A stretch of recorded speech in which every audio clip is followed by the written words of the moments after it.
Hey guys, it's Mr. Miraie here and welcome back to another video. So in today's video, I'm talking about 10 manhwa/manga with a main character who is overpowered from the start. If you guys want to see more videos just like this, be sure to smack that like button and subscribe. Also, if this video hits 40 likes, I will make a part 2 of this video. Anyway, with all that said, let's get straight into the video. Now at number 10, we have Memorize. Hall Plane, a different world from Earth. After being discharged from military service, Kim Soo-hyun is suddenly abducted to the world of Hall Plane. After many twists and turns, he manages to reach the peak of the Hall Plane. However, all the anguish he had experienced during his 10 years in the Hall Plane left him in despair. To change his bitter past, Kim Soo-hyun decides to use the Zero Code's power to turn back time 10 years ago. It is absurd to use an object with such incredible power to simply turn back time. I will ask you again for the final time, player Kim Soo-hyun, do you truly wish to repeat those 10 years of torment? Seraph looked at me like she was pleading. I couldn't help but laugh for no particular reason. For no particular reason indeed. Now Memorize was something I included in a recent list, which I will link in the description down below as well as in the comments. It is an amazing story, which is why I've included in this one as well. I love the main character, I love the art. It's sad there's only 32 chapters out right now, but I recommend you guys getting on this as soon as possible because damn, this is really good and it's turning out to become an amazing manhwa. Now number 9, we have The Descent of the Demonic Master. In his first life, after a tragic accident of losing his family and his legs, he ends his own life. In his second life, he earned fame as the Red Demonic Master in Zhuangwan, but was betrayed by the man he trusted the most.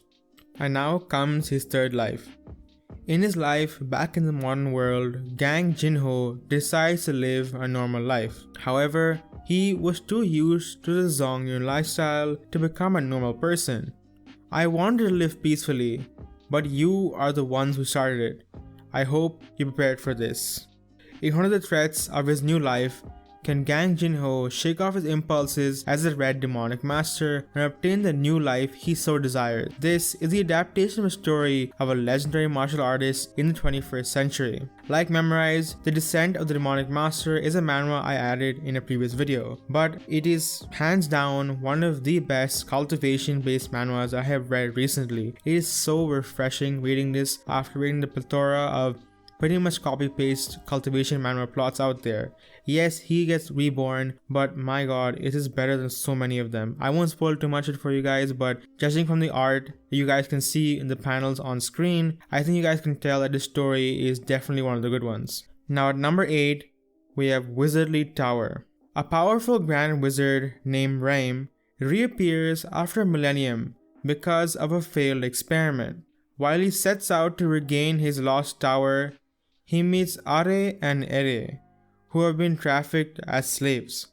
A combination of a weird grand magician who only uses wits to make money and the cute, lovable brother and sister of the Meow tribe. Their endless adventures is beginning to unfold. Now, I have to mention that this manhwa may have been dropped, I don't entirely know. I have been checking, but I haven't recently been able to find any sort of updates that have been pretty recent, so do be wary of that while you read this manhwa. Now at number 7, we have Infinite Apostles and the 12 War Girls. He is recognized as the strongest existence, standing at the top of the world. Wealth, fame, power, it was not worth mentioning in his eyes. The strongest apostles fled and startled the human continent for this reason, and that was to find the strongest man, his perfect wife. So Infinite Apostles, if you couldn't figure out from the description, does have a harem and a main character who's looking at finding and collecting his waifu. So if you don't like the harem aspect, because I know a lot of you guys don't like that, I recommend you guys staying away from this one, but those of you who like it like me and are degenerates, go with this one. Number 6, we have the founder of the strongest demon king in history.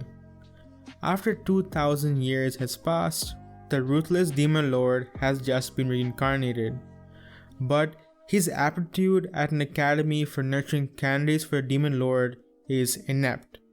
having the capability to destroy humans, elementals, and even gods. After a long period of countless wars and strife, Anos, the demon lord, becomes sick and tired of all that and longed for a peaceful world, so he decided to reincarnate to the future.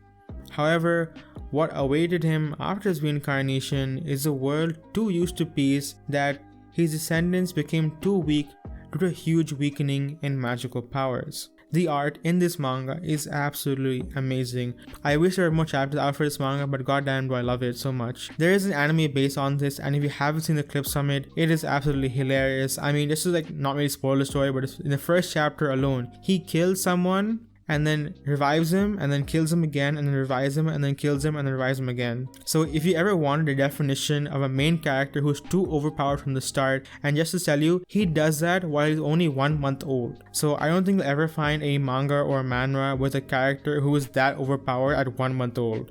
So yeah, if you want a manga with an overpowered main character just from the start, check out this one. And there is also an anime, which means it's even more content to enjoy. At number 5, we have Study Group. Gamin Yon, a 17-year-old student, goes to a school known to harbor future criminals. Stuck in a carnivorous environment where only the strongest survive, he struggles to get good grades to enter a 4-year university. But will he be able to study well enough to enter university, or will he get involved in the unending fights around the school? Now at number 4, we have the Omniscient reader's Viewpoint. This is a development that I know of.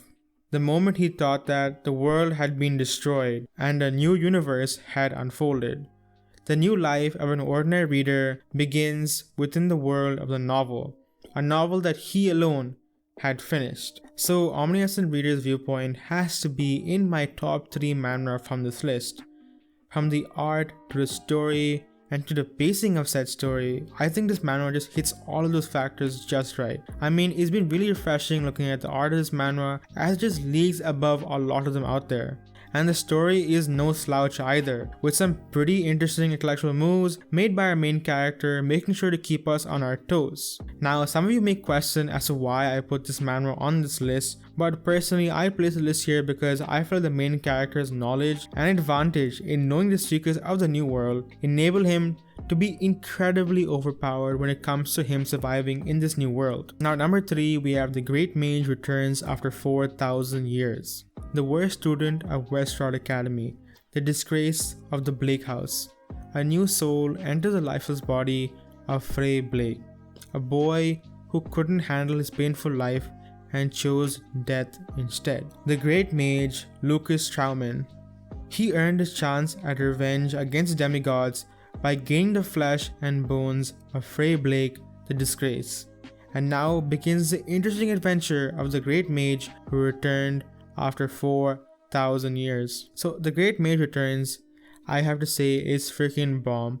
I just caught up with the latest chapters in the manhwa, and oh my god, am I excited to see the latest chapter. I think this has to be in the top 3 alongside Omniscient Reader's Viewpoint in terms of art, story, and plot. It just smashed it all out of the park. And seriously, don't sleep on this, get on it as fast as possible because you want to be there for the hype that is the Greatest Mage returns after 4,000 years. At number 2, we have the King's Avatar. In the multiplayer online game Glory, Yi Xiu is well known as a textbook level expert and a top tier player. But due to a series of circumstances, he was forcefully expelled out of his professional team. After leaving the pro gaming scene, he resides at an internet cafe employed as one of the managers. When Glory launches the 10th server, he throws himself into the game once more. Equipped with 10 years of gaming experience, memories of the past, and an incomplete self-made weapon, his journey back to the top begins. After plotting and scheming, who took away his glory?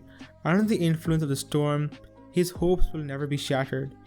In his magnificence, the path will not be lost, for he will return. The manhwa is based on the popular Quan Zi Gao Shao novel by Butterfly Blue. So the King's Avatar also has a sort of real life show on it. It's on Netflix, you can check it out. It's under the same name.